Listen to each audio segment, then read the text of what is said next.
En esta parte del curso vamos a hablar de síncope. Síncope es la pérdida brusca y transitoria de la conciencia con incapacidad para mantener el tono postural, por lo cual la persona cae.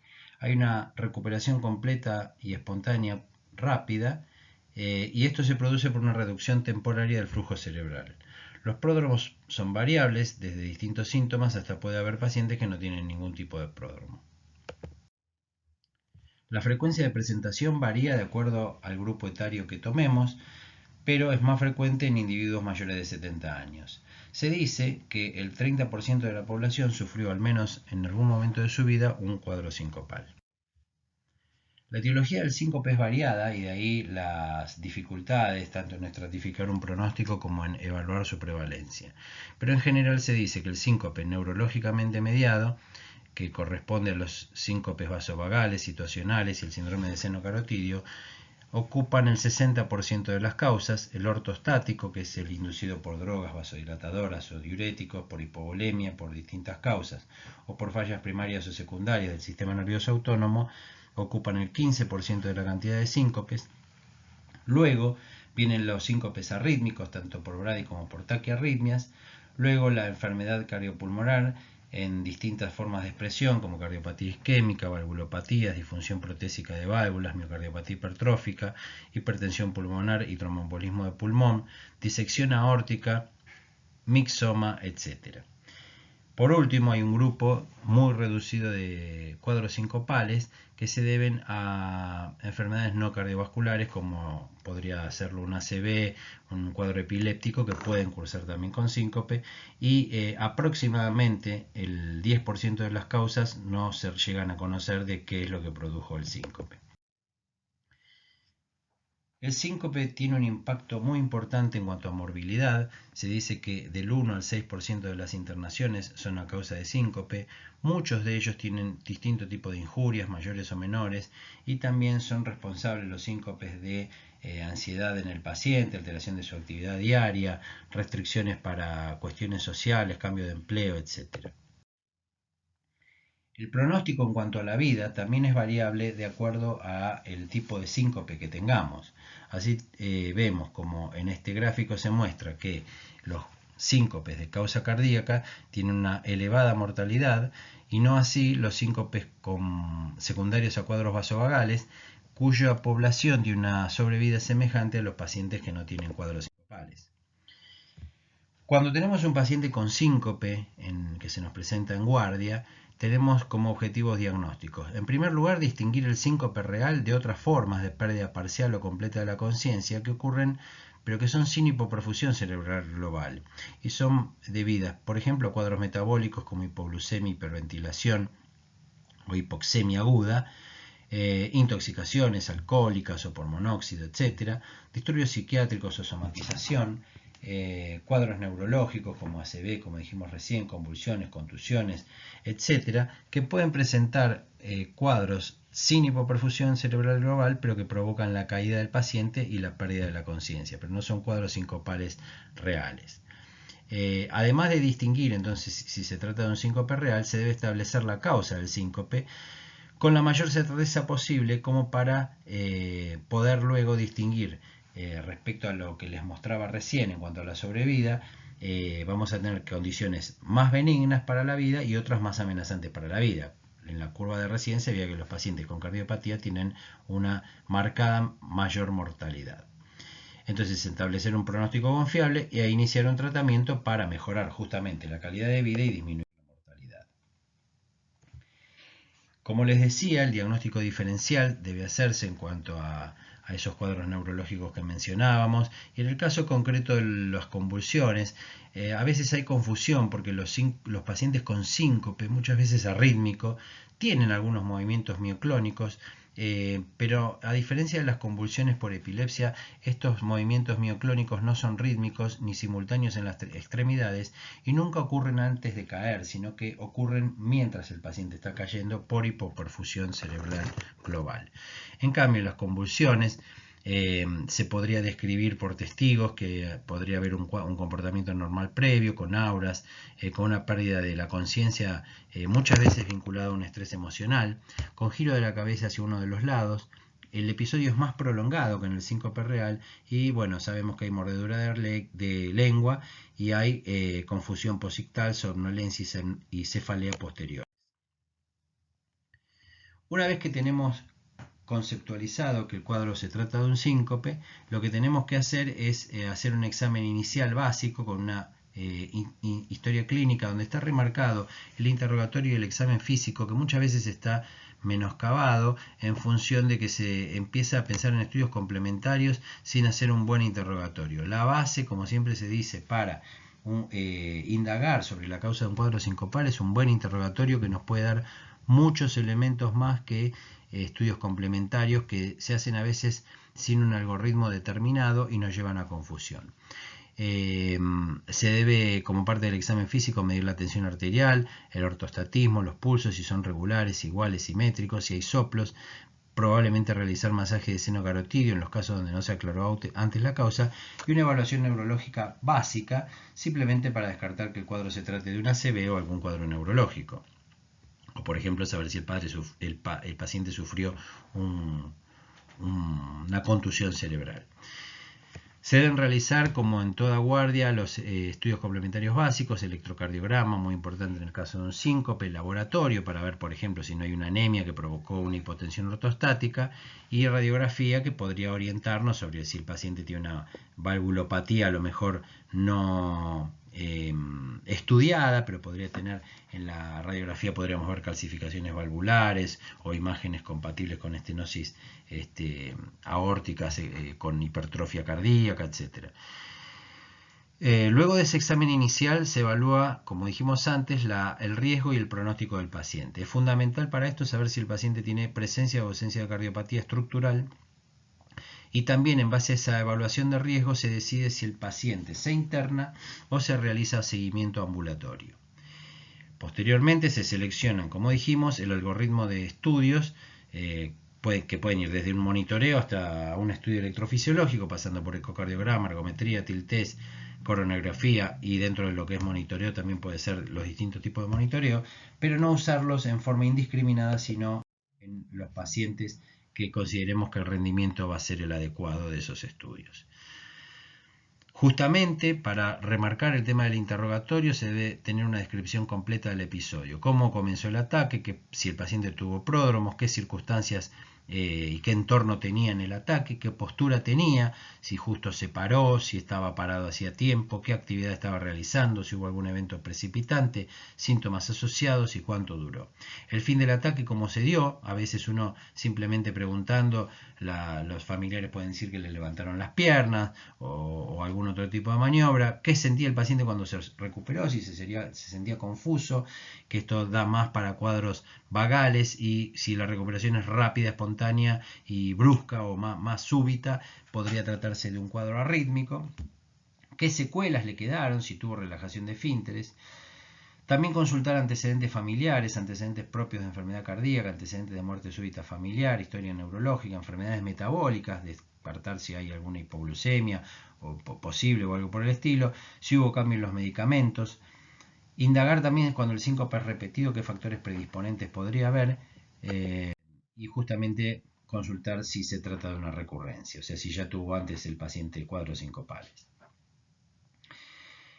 En cuanto al síncope reflejo neuromediado que dijimos al principio de la charla, que ocupaba un gran porcentaje, más del 50-60% de los casos de los síncopes que se evalúan en guardia, tenemos algunos subtipos como el síncope vasovagal, que está mediado por angustia emocional, miedo, dolor, extracciones sanguíneas o instrumentaciones médicas. El síncope situacional, secundario a tos, secundario a reflejos gastrointestinales, miccional o postmiccional, post ejercicio, luego de tocar instrumento de viento, y el otro subtipo, el tercer subtipo del síncope reflejo neuromediado, sería el síndrome del seno carotidio. También dijimos que había una parte importante que eran síndromes de intolerancia ortostática, Y dentro de este grupo teníamos, como dijimos también, algunos subgrupos que son la hipotensión ortostática inducida por fármacos como vasodilatadores y diuréticos, los cuadros que cursan con hipovolemia, secundaria hemorragia, diarrea, vómitos, etc. y disfunciones autonómicas primarias o secundarias como atrofia sistémica múltiple, parkinsonismo, demencia o secundarias o aquellas enfermedades que secundariamente crean una disfunción autonómica como la diabetes, uremia, amiloidosis, etc. Y estos cuadros pueden conformar una intolerancia ortostática sin síncope, o sea que el paciente tiene cuadros presincopales o mareos, puede tener un síncope o puede tener lo que se conoce como POTS, que son pacientes que tienen ante el cambio postural, ante el ortostatismo, tienen una hipotensión sin llegar a sincoparse con una importante taquicardia sinusal sintomática. Esto se da frecuentemente en mujeres de edad media. También se podría hacer una distinción, aunque comúnmente no se hace, de lo que es el síncope aislado vasovagal circunstancial ante una circunstancia determinada que se da en individuos jóvenes, por lo general sanos, muy estresados, vinculado el cuadro a alguna situación de estrés, con pródromos y gatillos típicos, que se dice que gran parte de la población tiene una predisposición para este tipo de síncope y que tienen en general bajo riesgo de trauma porque la hipoperfusión no es tan brusca como para no permitirles tener algún reflejo de evitar una injuria física importante, y generalmente no son cuadros que se repitan mucho. A diferencia de los pacientes que ya tienen una enfermedad vasovagal, ya sea secundaria a otra enfermedad neurológica o cardiológica, y que se da más en pacientes de más edad, que a veces no tienen pródromos y por lo tanto son pacientes que tienen mayor riesgo de trauma físico importante. Y estos cuadros se repiten más que los otros. Y justamente las recurrencias en el síncope vagal, se dice que el 35% de los pacientes tiene una repetición del síncope durante el seguimiento a 3 años. O sea, hay una importante cantidad de pacientes que tienen recurrencia. Y se dice que pacientes con más de 6 episodios de síncope tienen el riesgo de repetición mayor a 50% de repetición en los próximos 2 años. El síndrome del seno carotidio es poco frecuente, generalmente se dan añosos y tiene que ver con movimientos del cuello y compresión de terminaciones nerviosas sensoras en la pared del seno carotidio que llevan señales aferentes al cerebro y provocan como respuesta un incremento de la actividad eferente vagal y disminución del tono simpático con la consecuente bradicardia y vasodilatación. El masaje de seno carotidio, que se utiliza frecuentemente para desenmascarar este síndrome, debe realizarse durante 5 o 10 segundos en pacientes que no tengan ACV previo, que no tengan soplo carotidio. Y cuando tenemos, como en este caso que se ve aquí, una asistolia de 3 segundos o más o una caída de la tensión arterial de más de 50 milímetros de mercurio con respecto a la tensión basal, se considera un masaje positivo y en estos muchas veces se considera el marcapasos. El tilt test, que está muy difundido para evaluar el síncope vasovagal, vemos en la práctica diaria que está muchas veces pedido sin alguna razón que nos permita obtener un buen rendimiento de esta prueba, dado que hay muchos falsos positivos durante la prueba y dado que hay también muchos falsos negativos, es decir, pacientes que por interrogatorio tienen un claro cuadro vasovagal, no tiene sentido hacerlo en tilt test porque yo ya sé cuál es el diagnóstico, aunque el tilt test le dé negativo, por interrogatorio ya supe que era vasovagal. Y lo mismo cuando yo sé que el cuadro es vasovagal y le da positivo el tilt test, tampoco me aporta demasiado. Tal vez saber si fue cardioinhibitorio o por hipotensión, pero tampoco nos aporta demasiado porque no se toma conducta en base a un tilt test para indicar, por ejemplo, un marcapasos aunque el tilt test sea negativo. Perdón, aunque sea positivo por respuesta cardioinhibitoria. No se toma, repito, conducta como para indicar un marcapasos, por lo general. Además, muchas veces se indica el tilt test para distinta diversidad de cuadros neurológicos, etc. Y también he visto que hay pacientes que se les pide un tilt test y tal vez no pueden mantener separados. Es decir, hay que seleccionar muy bien los pacientes para tilt test, que podría ser aquellos que no estamos seguros de la causa y que pensamos que tal vez haya sido neuromediado y queremos confirmarlo, tal vez en ese grupo de pacientes tenga alguna utilidad. Muy bien, un poco resumiendo, ¿qué características nos sugieren que el síncope es neuromediado? Bueno, cuando no hay cardiopatía, Cuando hay historia de recurrencias, como les decía antes, es un síncope que recurre bastante. Cuando está asociado con eventos gatillo determinantes, como la posición de pie, rotar la cabeza, bipedestación prolongada, etc., o levantarse de golpe a la noche. Post ejercicio extremo, generalmente se acompaña, nos refieren de náuseas, palidez, diaforesis, dolor abdominal, etc. Bueno, también cuando hay cuadros de deshidratación asociados, historia de neuropatías, abuso de alcohol, diabetes, etc. Todo eso nos hace pensar en un síncope neuromediado. En cambio, los casos que nos sugieren que el síncope pudo haber sido cardíaco es la edad. Muchas veces cuando son individuos de mayor edad, aunque también puede ser individuos de mediana edad, pero que tienen cardiopatía.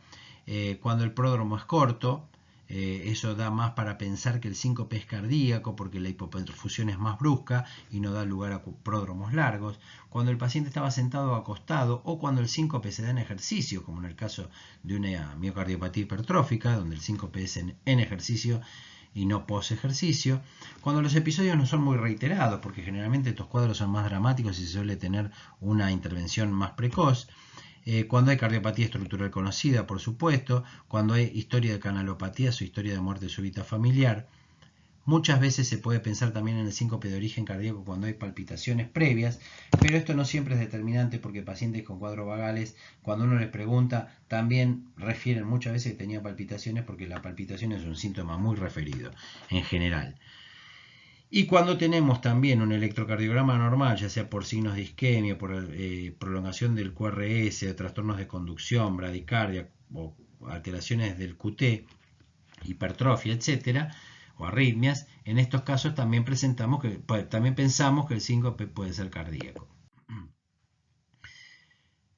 Esto es un diagrama de una torta donde se observa los ritmos que se obtienen cuando uno realiza un electrocardiograma en pacientes con síncope recurrente. En más de la mitad de los pacientes se obtiene un ritmo sinusal normal. En algo menos de la mitad, una bradicardia o una disfunción del marcapaso que podríamos englobarla en el grupo de los bradicárdicos, y solo un 6% se detecta una taquiarritmia durante el síncope recurrente. De este grupo donde hay ritmo sinusal normal, muchas veces hay anormalidades, pero no diagnósticas de síncope. Nos indican estas anormalidades, como por ejemplo trastornos secundarios de la repolarización o aún primarios, que estamos ante la presencia de una enfermedad cardíaca como sustrato. Podríamos tener signos de hipertrofia o de isquemia, repito, y esto nos indica una enfermedad cardíaca como sustrato, pero no necesariamente la causa directa del síncope. Entonces aquí se requieren estudios adicionales para estudiar esta causa y evaluar si existe riesgo de muerte súbita, como podría tratarse, por ejemplo, de una estenosis aórtica severa. Los electrocardiogramas que vamos a ir mostrando, algunos son sugestivos de alteración del ritmo como causa del síncope y otros son categóricos. En el electrocardiograma de la izquierda vemos un paciente con bloqueo de rama izquierda y podría ser que este paciente haya tenido un trastorno de conducción responsable de su síncope. En el electrocardiograma de la derecha también tenemos una sugerencia de que tal vez el paciente tenga una enfermedad del nódulo sinusal, dado que tiene bradicardia y también tiene un pequeño colgajo de taquicardia sinusal con brusca cambio de ritmo, y esto nos podría hablar de una enfermedad del nódulo sinusal, aunque no es confirmada. Estos casos también son sugestivos. En la izquierda un paciente con extrasístoles ventriculares y PR prolongado, que nos indica ante la primera evaluación que no se trata de una persona sana, sino alguien que estamos viendo que tiene extrasístoles, le llamamos un PR largo, con lo cual requiere de mayor evaluación. Y en el de la electro de la derecha también un paciente con PR en el límite y un bloqueo de rama derecha. Si presentó un cuadro sincopal nos indica que tenemos que seguir indagándolo.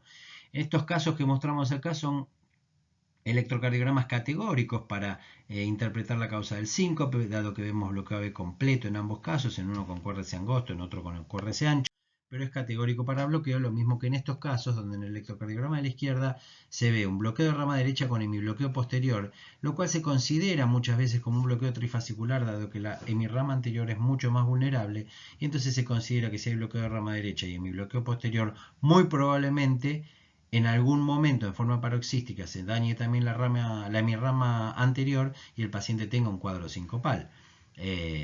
Así que en este caso también es diagnóstico. Lo mismo que en el electrocardiograma de la derecha, donde tenemos un bloqueo AB de primer grado asociado a un bloqueo de rama izquierda. También en este caso, donde hay una clara disfunción de marcapaseo ventricular, con lo cual es responsable esto del síncope, y lo mismo aquí donde tenemos una taquicardia ventricular.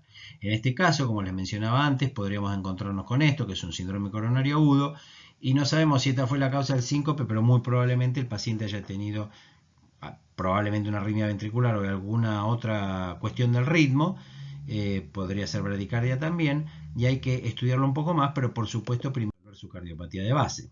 También nos podemos encontrar con electrocardiogramas en pacientes con síncope que sean indicadores de que el paciente tiene una canalopatía, como en el electrocardiograma de la izquierda, donde hay una bradicardia, pero más que la bradicardia hay un síndrome de QT largo. Y en los electrocardiogramas de la derecha corresponden a un póster que se presentó en el evento de CONAREC de nuestro sanatorio, con la particularidad que es un paciente que había tenido un cuadro sincopal y que ante el registro de electrocardiogramas seriados, la particularidad es que se detectaron las 3 patentes descriptas para el síndrome de Brugada. Este paciente se realizó estudio electrofisiológico y posterior implante de cardiodefibrilador. Obviamente todo esto que son sugestiones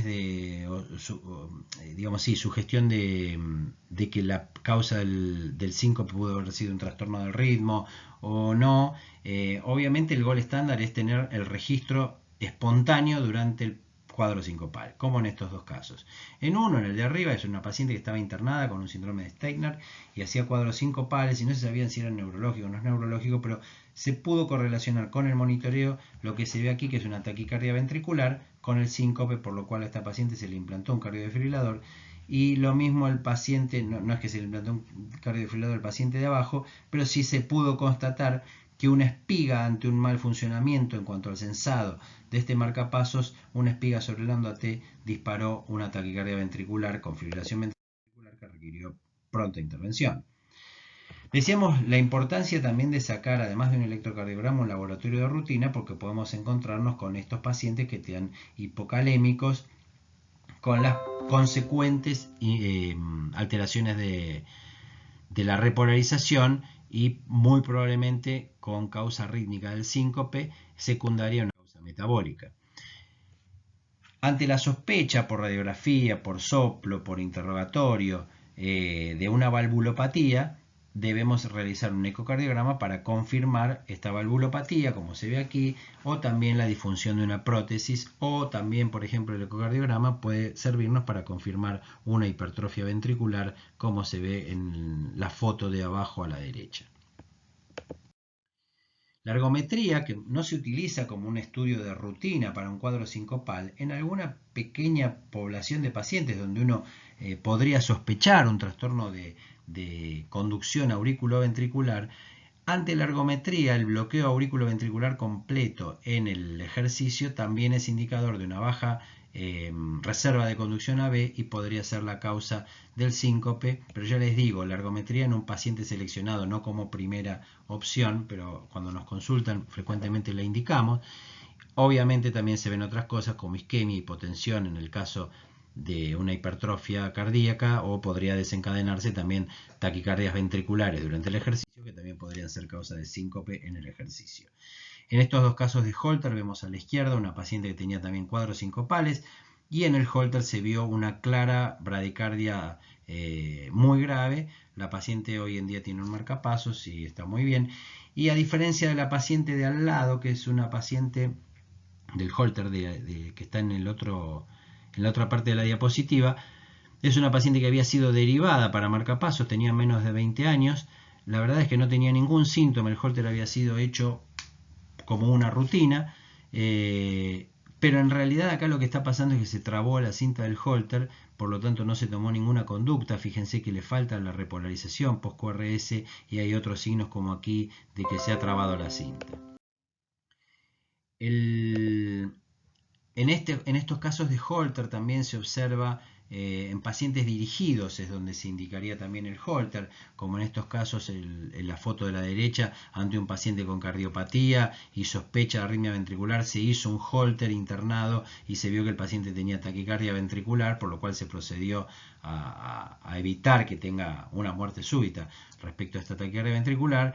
Y también en el caso de la izquierda, que era una paciente que tenía un marcapasos con síncopes, se interrogaba el marcapasos, funcionaba bien, pero se le realizó un Holter en horario de su trabajo, que era cuando tenía los cuadros, y como se puede ver hay lo que es una interferencia electromagnética con ruido eléctrico sobre la línea de base, y esto lo que podría hacer es que el marcapasos sensaba ruido y interpretaba erróneamente que había ritmo ventricular cuando en realidad era ruido por interferencia de alguna máquina de su trabajo, y por lo tanto no marcapaseaba y la paciente sufría síncopes y presíncopes.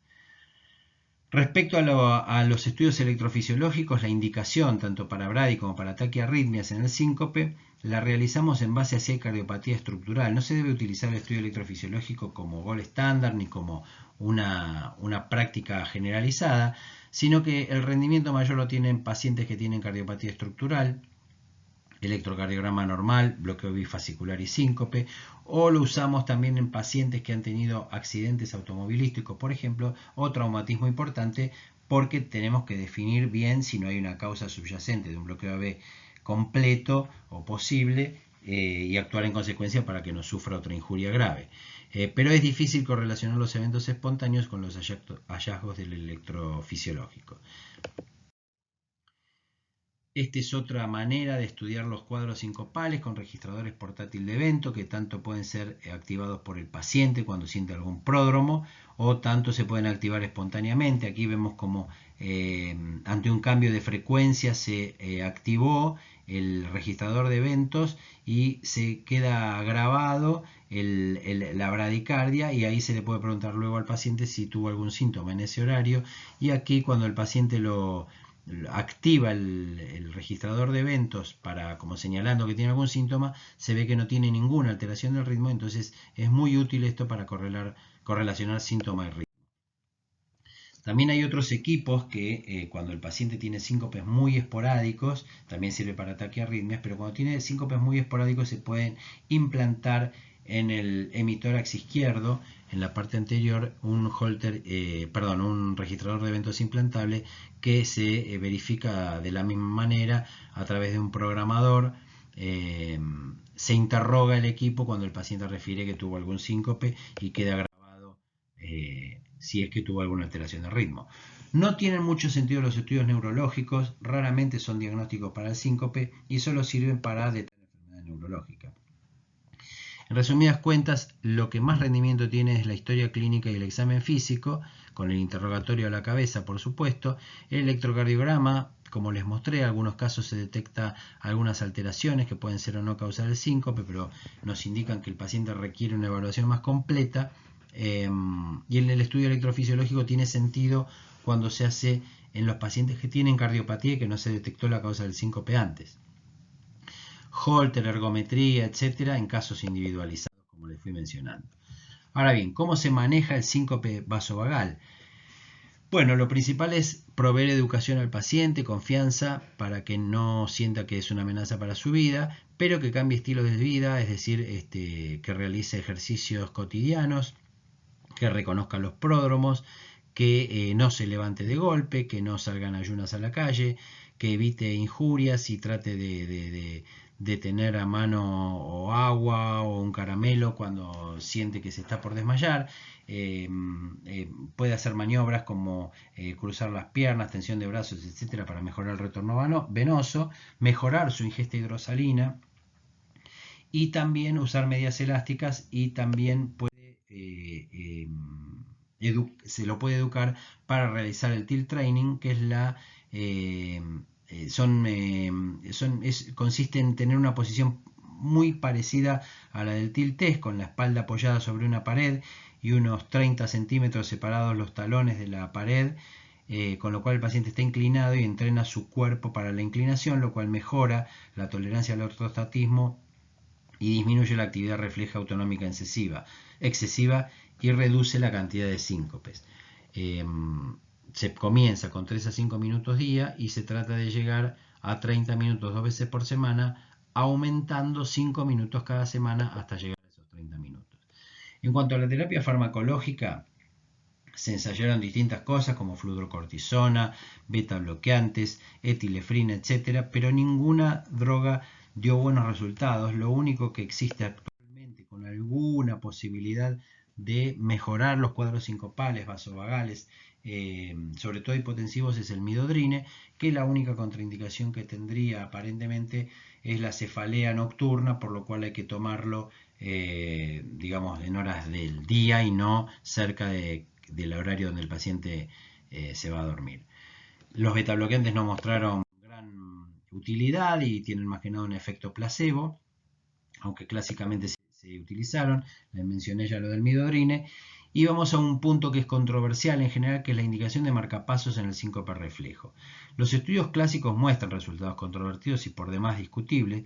Y como les dije antes, cuando los pacientes son seleccionados por tiltes hay mucha recurrencia del síncope, dado que no se llega a abolir totalmente la respuesta refleja vasodepresora, que frecuentemente es la respuesta predominante en estos cuadros sincopales, y un marcapaso no actúa sobre ellos. Por ende, la recomendación es no definir la necesidad de un marcapasos ante un síncope por un tiltés.